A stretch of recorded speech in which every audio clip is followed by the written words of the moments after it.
we rolling? Are we podcasting? Are we? I didn't even know we were podcasting yet, Casey. We had other. We like to talk for an hour. Which I don't know why we don't just record that. I know why, because we would hurt people. Because I don't want to hear about it from my parents. Exactly. Thank you for joining us at the hashtag IMOMSOHARD podcast. You can find us anywhere you listen to podcasts. You can also find us on TikTok, the Twitter, the Facebook, the YouTube. Friendly reminder, please share and follow and rate and subscribe, all that crap. Us. We're very goal-oriented. It's like when your kid has to sell pizzas for a fundraiser, we end up doing it. Like, we need to hit a certain number. And by the way, anybody want to buy a banner for my school? We need PE. You know, okay? I always do. As long as I don't have to do anything and I can just give you money. You know what? We can do a banner and we can say 10% off your next purchase at IMOMSOHARD on our banner. And then, so 10% off. What if you just, who's going to see what if you were like, but that's okay. For every 10% donation, Jen will take off 10% of her clothes. You know what? I will. It's your funeral. I think if we're looking at fundraising, we should have it be fun raising, if you know what I mean. So all the dads will be like, okay, well, it's weird. I all of a sudden want to give a lot of money. Casey's asking us a question. Yeah. Am I okay to turn the air conditioner? Yeah, you can hear it. Yeah. We'll just get toasty in here. It's been 104,000 degrees. That's Kristin's wearing. I look like a parking cone. She's wearing a prison jumpsuit today. It's my homage to my life right now, you guys. I broke out of prison for today, and I'm not going home. It's prison vacation wear, sort of what it is. It's like a linen. I love it. I love it. It's kind of dumb. Here's the thing. I really love how our babysitter, Emma, dresses. She's, looks very like French and cool, and she's picture Audrey Hepburn totally, and then put freckles on her. And then she's like so sweet, and she's like, you should shop at this. I love this store called Everlane. And so I went and shopped. But the problem is, like, you could put a garbage bag on Emma and it would look chic. And I was like, oh, this is not for my body type. Oh, I will say, though, if you can watch this on YouTube. You can watch the video version of this. You have really pretty earrings on right now. Kristin's got, what are they? Uh-oh. They're Eleanor's. What are they? They're her Minnie Mouse. They're Minnie Mouse. You guys, I find her earrings everywhere, and so I put them in my ears, and then they're so flippin' cute. Yeah. Because she only wears like she'll wear like cupcakes or pieces of pizza or Minnie Mouse earrings that I got. I know, right? She's so like cute. Blings out, and so then I put them in, and then I forget that I'm wearing like blingy crap. They kind of have that like Chanel sort of look to them. I know. Where they do that enamel with the rhinestones. Bought them at Disney World as a present for her first ear piercing, and then I found them near the sink downstairs because we're living in a tiny house. If I don't get my daughter's ears pierced, she's going to go live with Dale. I'm not. She's so upset, and it's not. I can't believe you've waited this long. I honestly can't, because that girl is like. She is mini you. She walks around with a caboodle. She's got she's always and we filled that thing to the brim for her birthday. I bought her every kind of tacky makeup that God created. I was like, she literally was wearing curlers and the whole bit. I don't even know how you've gone this long without piercing them. She's been amazingly accepting about it, because I have said to her, she asked years ago, when did you get your ears pierced? And I said 7, because I thought I had years to kick the can down the road. Nope. And she saw a baby at this birthday party, and she's like, Mom, that baby has its ears pierced. If she can get her ears pierced. Cultural differences. I said, she is Russian. They do it when they're 3 months old, and we are not going to do it. Nope. And then she's like, why? And I'm like, well, it's because Daddy doesn't want you to. Yeah. But also, I keep throwing these excuses out at her, which aren't totally excuses. I'm like, if you can't remember to pick up your shoes and put them away, how can I expect you to clean those and do the right things with them? Because I get mine so infected. I have a whole hair wrapped around both earrings. Oh my God, I know. And that's so gross. It's so weird. I think I need to get my second hole re-pierced. I need to get my second hole pierced. What's they up? Call it the Prince Whoa, Albert. when you are above 40, you'll do about anything, won't you? I can't feel it. Should I have felt that? I don't think anybody needs to be vagizzling me. I think they would literally quit. They should. A doctor who delivers babies and does piercings could probably double up, because you can't, once you've got the epidural. Why would you Kristen's pierce gonna barf. it down there? I don't know. People do. People do. I don't know why you get your people nipples do it. pierced either. Oh. You want to see me pass out. Don't tell. The Amazing Race. It's also very hot here. It is very hot. The Amazing Race would be something that I would like to be on, but I also can't do any piercings. You can't ask me to, and I can't eat anything weird, and I'm not great at math. All of these things make me a terrible partner. Well, I can't stand the heat. So You know what we would be good at? What? Travel. That's their biggest problem on that show is they get to like the kiosk and they're like, how do we get from city to city to city and do it in under this amount of time? And I think you and I would be like, first of all, you avoid DIA, Denver Airport altogether. You go through Phoenix. You're going to get laid over. We're going to get, and then like getting in an Uber and getting I think we would do well at that. Yeah. Well. The rest of it, I would shit the bed, but I would make for great television. Because I would probably actually shit the bed. It'd be great. Yeah. Sign us up. Amazing Race. One of us would be like, listen, you got to go climb that mountain because I've got my period like big and bad today and I'm not. I do have my period big and bad, y'all. That's where I'm wearing my orange jumpsuit. It's saying caution. Danger. Don't come anywhere near me. Don't come anywhere near me. Warning.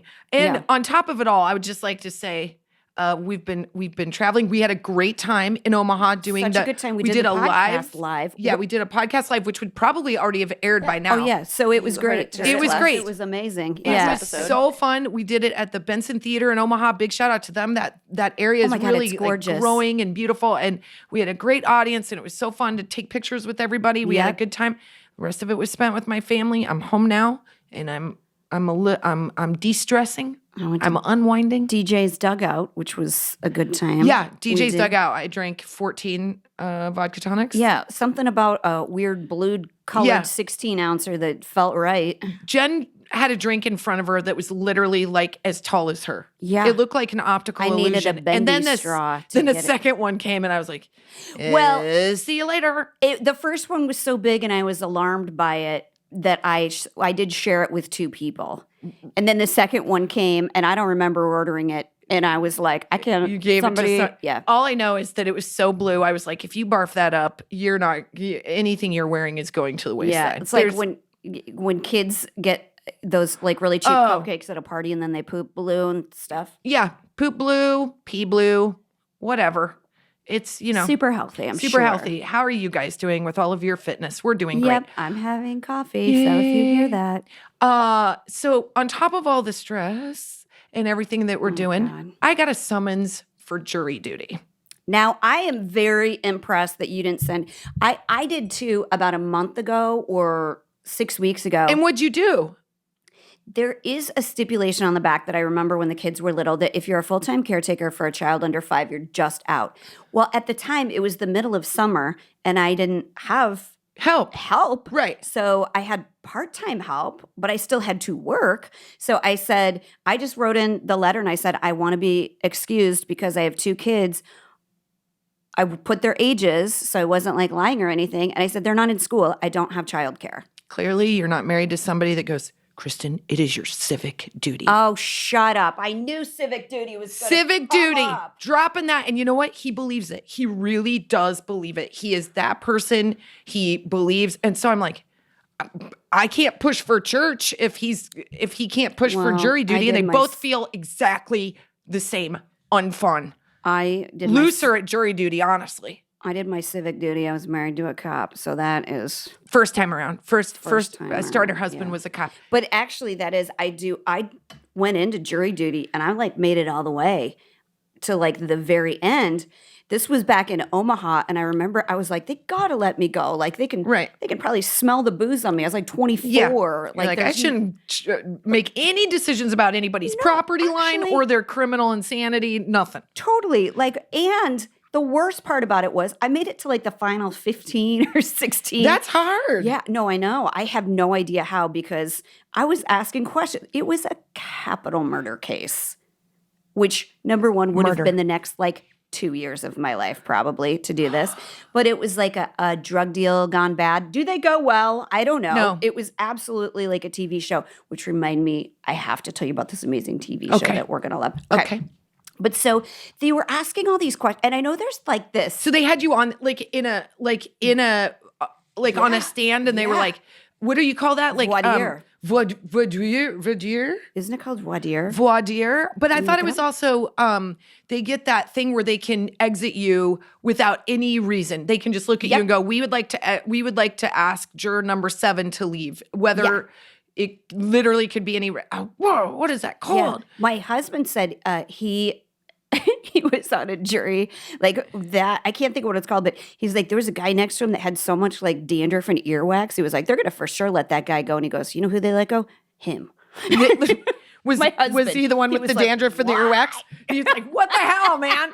What the hell? That guy's going all out with this elaborate costume. What is it called? It's when Jury a jury selection. It's jury selection, and there is voir dire. Voir dire, but there's another name where they can just like anyway. Casey's looking up at the legalese. I think they can kind of dismiss you at any point. But so yes, I got very far into it because I could see that. They like I could see that. They say like you can't lie. You know, you're like sworn in for it, so you really can't. Like you got to tell the truth. And so this was the part where I was like very that was hard, and I was kind of pissed off because juries get really hyper moral. They're like, we are here to do this thing, our civic duty. And so they get like unrealistic about what they really about think their sometimes. own moral compass or the natural inclination of people, or if there is struggle among people. So he asked this question. He goes,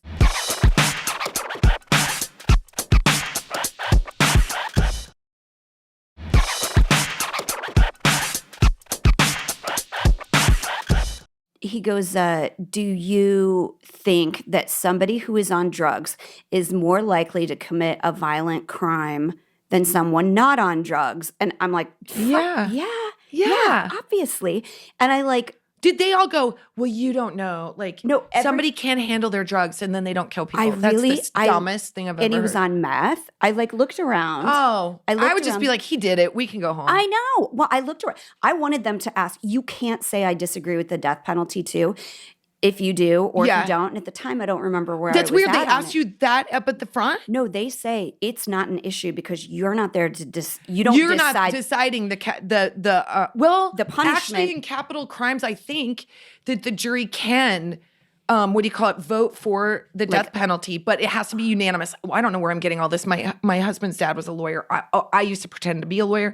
But we watch a lot of true crime, you guys. We do, but I believe it depends state to state if the death penalty is in place, if the jury has to decide for the death penalty, if it can be, if it has to be a decision from the jury, I think. At the time in Nebraska, I believe so that is not on the jurors because it's such a heavy load. That makes sense. You decide it should be guilt state or by state. innocence, and then the judge gives sentencing. Yeah, that's interesting. Based on the guidelines. So, which I appreciated, but I was also like, I don't know. I'm always like, he's got a mom. He's like, he probably didn't mean to start out that way. But I look around to see if anybody else is reacting to this question, and everybody's like, just not doing anything. So I'm like, either they're checked out or they're lying. Which then you're like, people, snap into it. What the fuck? If I'm sitting in that chair, you better look alive, man. For sure. That's what you want is somebody who's like critically thinking at the time. So I'm eye contacting with all of them. Like, look at me. I look nice, right? Right. I raised my hand and I kind of irritated me because I could see the attorney like eye roll a lot. But I was like, let's not act like eye rolled at you? Yeah. How dare he? Yeah. Hi. He was like, you, the boozy smelling one. Guilty of being a dickhead. Yeah, the one that smells of blue drink and margarita. What would you like to say? You with the blue lips. What do you?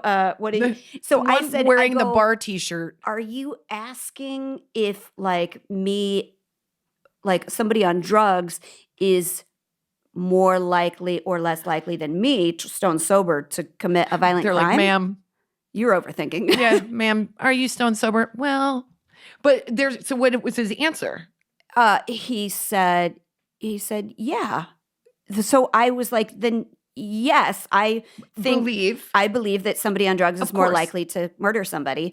And then like 2 people raised their hand after I had done it, and then I could tell that I was like on his list. But then they went around, which I thought was kind of asshole. And I was like, well, here it goes. They said, do any of you have any personal association with the police department? And I was like the third one in, and I was like, I'm divorced from a cop. And he goes over and like chit chats and he's like, you're dismissed. So Please look up what that word is. It's going to make me insane. Wait, what we're I can't it's not find it. voir Where they dire? can release, Google like the attorney's privilege to release a juror in jury selection, and I'll bet it comes up. It's going to make me insane. I mean, at that point, though, I was like, you all need me. Yeah. You need me up Jen's here. like, that's fine. There's a happy hour right around the corner, and I'm going to, it's called the you courthouse. guys come over afterwards. I already know all the information we about the can break case. down this case. I'll help basically, you. I'll help you, and they'll because sequester you. Guys you. aren't thinking real critically. You're just kind of like following because you want to like. It's weird. You want to please the attorney or whatever. It is know? weird. It is weird. I do have a humdinger of a jury story, and I think you've heard this, but it sounds fake because it's kind of unbelievable. When I first moved to LA, I'd never been summoned to a jury before ever in my life. So I didn't know how any of that worked, but I got the notice and they make it sound scary. There's like big red writing and they're like, if you fail to show up, you could be issued a bench warrant. And I'm like new to LA, like I am 23. I just started waiting tables. I think I'd moved out here to work as an actor. So I was getting a few auditions for commercials here and there, but most of it was like free shit through Backstage West, just trying to make my way, Yeah. I mean, barely made my bills because I was waiting tables at Clancy's Crab Shack. Like things were not great. I had just I was very sick for like 2 weeks when I first moved here from a terrible UTI, not from sex, from stress, whatever. So I just wanted break you. I was broken. I was like, I'm gonna jury duty to make you homeless. Exactly. And I was like, I'm going to have to move home, but I can't because my car broke down. That's where I'm at in my life. Let's be honest, too. By the way, nobody gets one of those official mailings and is like, well, my conscience is so clean about everything. I'm like, for sure, I got one of those tickets where they take your picture. Totally. Going through the ride. Or 100%. You just start sweating. I start sweating and I also go, they're going to find me. They're going to know I'm going to mess this up. It's also very intimidating because I got one for downtown LA, which is like big skyscrapers and no GPS. We did Thomas Guide. So it was like a phone book was your map system to the courthouse. Yeah. So they're like, go report to this room at said time. And LA, they need jurors too. They'll be like, there's a guy named Randy. He's going to pick you up. He's going to get you there because 100%. But I was so broke and I had to take a day off of work. And I was literally, but in my head, because my parents are the same way, I'm like, this is my civic duty. I didn't know that I didn't even try to get out of it. I just wanted to go do my part. And yes, I sort of believed the same thing. So I went down to the courthouse. I'm sitting in this big room. We're not supposed to talk. I read literally every part of a newspaper. I've never done that since.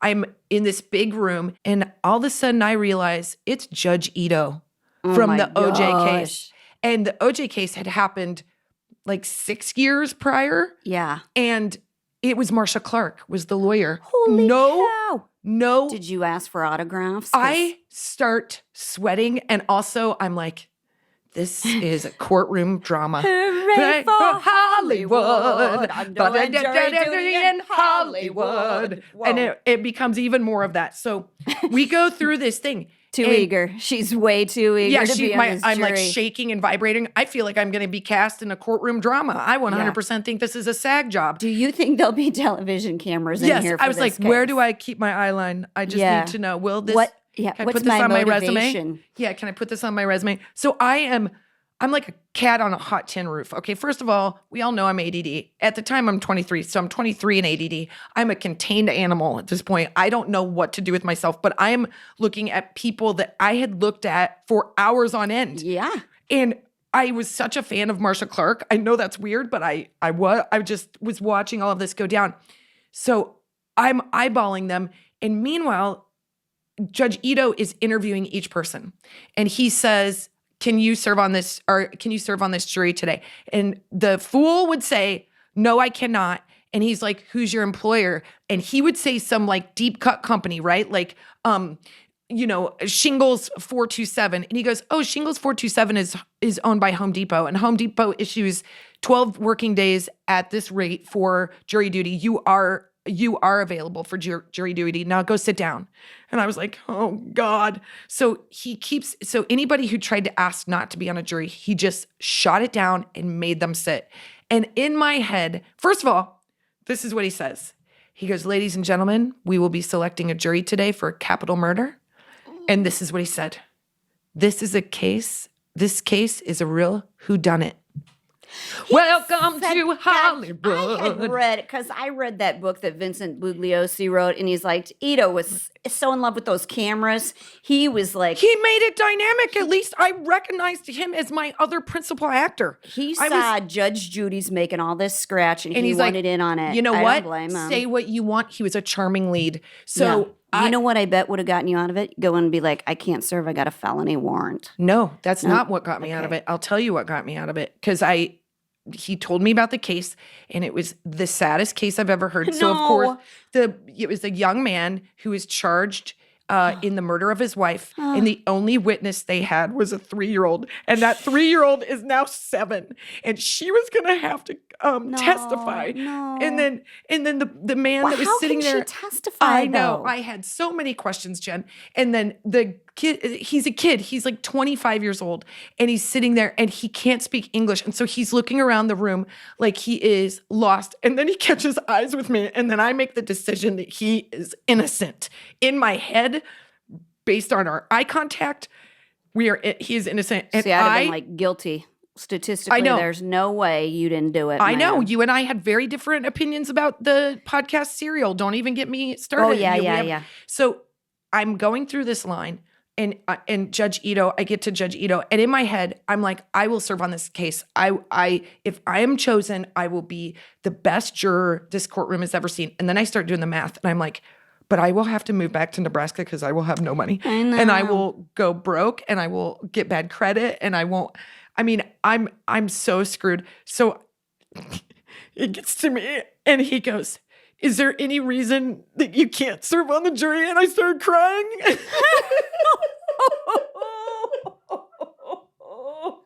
then but what did you say? I was like blubbering, and I was like, Judge Ito, first of all, I'm a big fan. And secondly, I want you to know that Marcia, I believed in you. Marcia, I believed in you the whole time, and I love your haircut. I love your haircut. And third, I would just like to say that I just moved to Los Angeles, and I am barely making it. I'm working at Clancy's Crab Shack. I don't know if they support jury duty, but I work off tips. I also am like a struggling actress, and I'm trying really hard to make it, and things are really hard, and getting an agent in this town is really hard. He's Who's like, your agent, He Ito? goes, okay. He goes, you're excused. And I go, I am? And he goes, yeah, my brother's an actor. And then he goes, I'll excuse you on one condition. And I said, what? And he said, I believe I'm going to see your name in lights in 20 years. Oh my. So then they were like, can we please remove juror 147 as she is bawling so hard and trying to hug Ito? And not to be weird or creepy or full circle, but this is about 20 years after. Oh my gosh, Isn't that Judge cool? Ito, you're psychic. So he's just like, I think, and literally I was doing extra work, and I was like standing next to this man, and I was like, what are the odds that, and he's like, I'm Judge Ito's brother. I'm like, oh my God, like he's not. Yeah, I met Judge Ito's brother. I'm going to take it even one step further. This is how weird this story is. I know how, what she means by one step further is she's going to take an Ambien, she's going to look him up on Instagram and send him a really long message. So doing that tonight. Oh my God, we got to get Judge Ito on this podcast. Oh, I would love that. Okay, so fast forward. I had done some commercials, and Finn was about 4, and Finn was born with this super perm, like the curliest, tightest curl, and it was like blonde, but also just like dark and thick, permy, big round Rue McClanahan hair, right? Yes. And my commercial agent, had heard that this show was looking for a young boy with curly hair, and said, does Finn want to try doing this? And he booked it, and it was to play Marsha Clark's son in the O.J. Simpson TV show. So if you watch that in the credits, Finn is sitting there looking at Sarah Paulson for he's in it for 30 seconds. And at one point he's like looking at her, and she's supposed to be stressed out. And he's like, you're funny. He's like doing bits with her, and she was not in the mood, and it was hilarious. But that is like my weird full jury duty. No coincidences, you right? guys. Isn't it the weird thing? No coincidences. It's the craziest thing. Universe. And I now have been summoned to jury duty. God, why can't jury I say duty? Jury Dewey. Let me tell you who should never serve on a jury. Yeah. I have been summoned again. And so every night at 7 p.m., I call because it's my civic duty, but there is a big part of me that's crossing my fingers because I'm going to have to serve. There is a time and a place I will do it for sure, but it's not in the middle of summer when I don't know where to put my children. It is a big ask to ask people to serve on a jury, and you get like $50 a day or something. It's like it's not like if companies had to pay you your wage, which I think they should. Some do. Ask Ito, he'll know. I mean, he just put it to these people. They were trying to get out of it, and he was like, absolutely not. Okay, can I tell you the show that? Yes, please. Okay, I know we have to do like a hot flash and a mom box. Why don't you make this the hot flash? Or I'll see your show. It's about it's not about jury duty, although it's not. That's just not a show that would sell, in my opinion. Well, okay, here's what it is.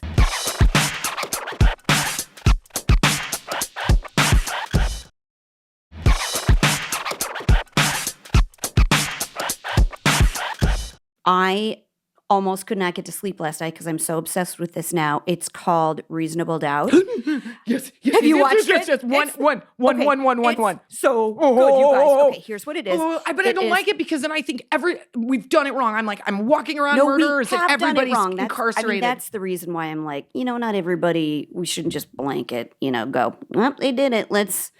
You mean don't make decisions based on how somebody looks while you're in a courtroom, just eyeballing somebody. You just automatically make a decision about their fate. Don't do that. Yeah, okay. Don't just assume that they murdered somebody because they're on meth, although I do. Yes, I do too. I do. Okay, so what episode did you watch? So I watched I jumped around a little bit because so let me tell you guys what it is, and then you have to watch it. Oh my God, it's Reasonable so Doubt. good. It's on ID. I saw it on Hulu, so I don't know it's what. on Hulu. Okay, so it's a former investigator and a prosecutor get together to look at old cases where somebody's been convicted. I just got goosebumps. They sit down with the family or the people who think that they're innocent, and they give their best arguments for why they still believe this person is innocent. I get chills too. I know. So sometimes they will say, which the very first one I watched, they said, we think there's reasonable doubt here and it needs to get looked into more. And we're going to pay for a private investigator to explore their defense more. Oh my God. And then I was like, well, I want to see one. I was hoping I would find one where it wasn't like that. And they where the family was wrong. Where the person was wrong. In this case, it was a friend of this woman, and they sat her down and they said, we think you don't know her because you believe that she wasn't capable of doing this. And all signs point to her. So they don't, investigate it further because they're like, jury did their due diligence duty, and the prosecutor did theirs. So but it is riveting because it's like, if you watch true crime, you'll love this because it's all the what ifs get explored in a way they don't really have time to do without Hollywood money. You guys got to watch it. So I've only seen 2 of them, but I'm going to watch the rest tonight and not do anything for the rest of the week. Nothing makes me happier than the idea that people could collectively, collectively unpack a cold case and go back and relook at it with fresh eyes and come up with something new. That is just that is a boner. Yeah. That is true crime boner time. You're in that orange. I'm and it's a very loose fitting linen. And I've had a blue drink. So. What are you going to do? Should we do a hot flash? Let's do a hot flash. Okay. Hot flash.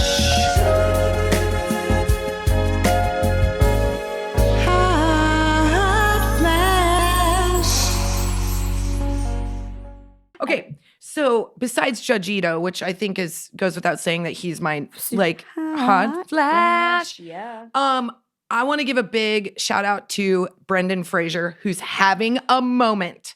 Okay, so this guy, Peter Burke or something like that. Let me go back. So my hot flash today is Brendan Fraser. Okay, you're gonna die when you hear who I was gonna do. I'll tell you later. First of all, if you didn't see Encino Man when it came out, and I live first in of all, Encino. I've watched it since. Okay, I have had a Tarzan thing. Oh yeah, forever. He's Encino Man, and he's also George of the Jungle. So me and Brendan Fraser have had many romantic nights in my brain together.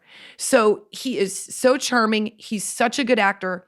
Right after Mummy 3 or whatever, he's kind of like this, like, good looking, like fit, like guy, like Harrison Ford kind of guy. He just was making all kinds of stretch too. And he's married at the time, and he injures his back, not like a little bit, not like, oh, my back hurts. He had to have 4 surgeries. And so he was in a lot of pain.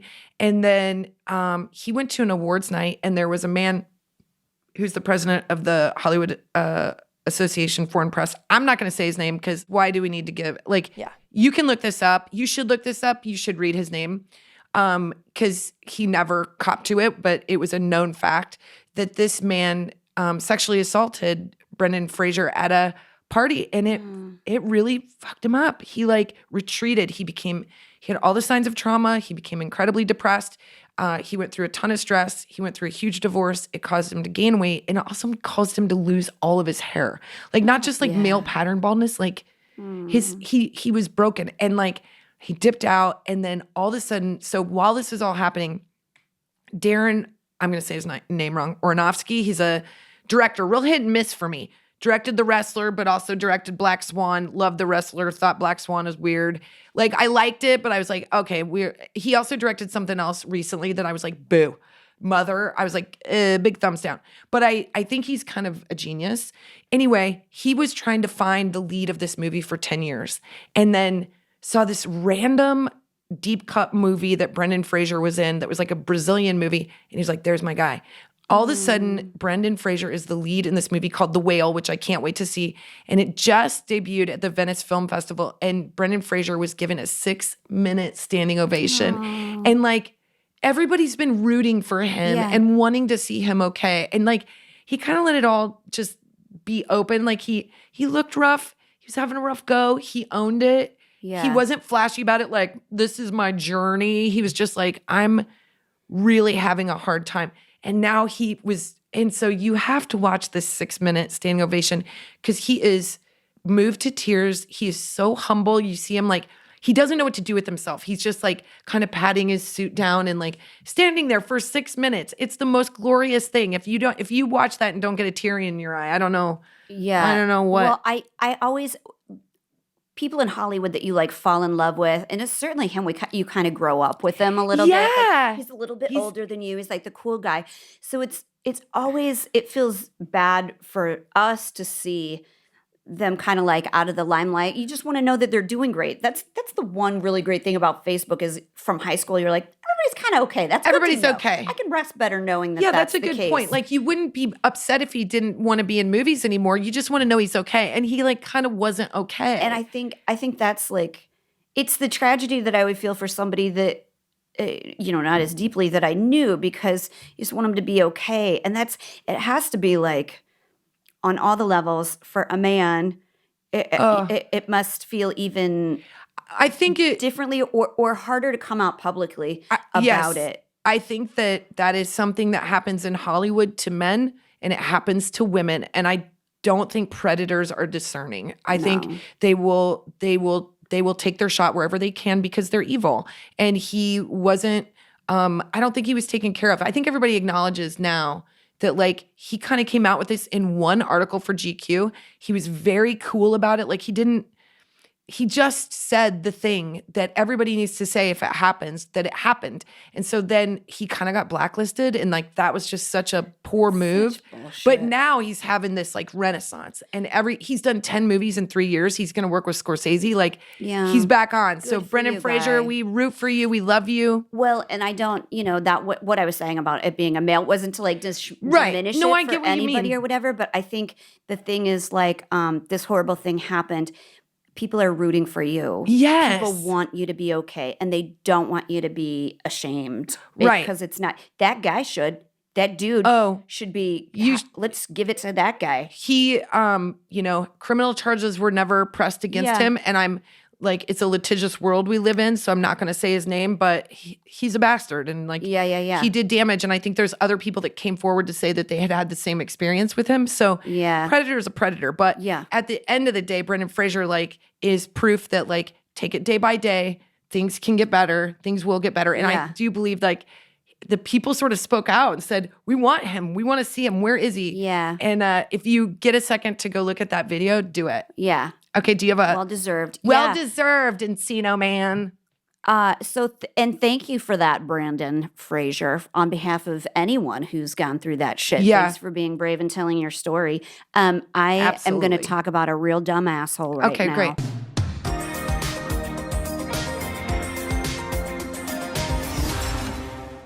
Our mom box this week. Every once in a while, I like to keep it real. We get you guys. We like to share the ones. No, I don't want to encourage anybody sending mean ones. They send me in a tailspin. I just want you to know that. I want you to know. Yes, absolutely, they do. Because I know this. Because Kristin responded at one point to this dipshit. Oh God. No. Look, am I allowed to say his name? Because he messaged us. Yeah. Right? Okay. Fuck it. It's Andy Stapler. Okay. Hey, Andy Stapler sent us this first message, and I'm going to read it to you. This was back in July. Sorry. Take two. I find your posts annoying. I don't know how I ever became your friend. Several days later, Kristin responded, then bounce, Andy. We're all good here. And he Is responded, Andy my dad? I don't no, I'm know. just kidding. 1 month later, he said, yes, please bounce me. That would make my day. Of course, you won't because you enjoy being an annoyance. There's more. 2 days later, he replies to a story. I see you on my homepage nonstop. I don't know who you are or how we became friends, quote unquote. I really dislike your self-centered posts. Please don't harass me anymore with your posts. Please remove yourself from my Facebook page. That's a boomer. I'm going to call it right now. That's a boomer. Are you joking? That fucker doesn't know that with one simple click of a button, we can be gone. It's not our job to navigate your page, Andy. Ask one of your fucking kids to do it for you if they're still talking to you. I doubt it. And I honestly tried to message him back to say, okay, this is wasting too much of the sweet, precious life you have left. Let me talk you through this. Yeah. Let's have Take you your go sleep to the main apnea page. mask off and we'll help you. Yeah, click on the blue thing, unfriend, unfollow. I can talk you through this. But then he blocked us from messaging. So guess what, Andy? We've done our part. You are just going to have to go over to MySpace because I can't help you anymore. I'm going to start a whole thing called #Andy. And it's just going to be anytime I want to feel really self-centered and I'm going to just explore this relationship. I need to get his phone number. I'd like to text him. I'd like to tell him, like, you know, what am I having on my pasta today? I know. That's, hey, this story is specifically for Andy Stapler. I'm having some lower back pain. I think it's a hormonal thing. Right. I'm My expecting period a is gusher to come along just any killing me. moment. Thanks, Andy, I have so Stapler. much lip hair right now, sir. Sure more than you do, Andy. So shove it up your ass. Oh, God. Sometimes they're so funny to get, though. We know you enjoy Well, them, one so. time we got one that was like, you both are lustful women. And I was like, ooh, That's a sounds like I got a compliment. chance. My husband doesn't say that. Yeah, no, my husband's like, lust is a thing. I'm like, nah, Bible says not to do it. I shouldn't do that. I shouldn't lust. Let me get on TikTok. Just saying. 3-minute video. Everything's gravy in a 3-minute video. There's That's no right. like outside Just world. Cut to the chase. Cut to the chase. I just see that guy like hammering through wood. There's I don't have a conversation beforehand that he was late to the wood or that he should bring a different axe or that axe was too expensive or what can't you just hang up the axe? I don't have any of that before and after crap. See what I mean? That's a window into your psyche that I would like to close. I think we should. should. No wonder all the Home Depot references today. Hey, and what's the that? orange. What do you work there? Yeah, I know. And the irony that I should. And a big shout out to Judge Ito because you're the coolest. I think we podcasted. We did. Bye. We're done.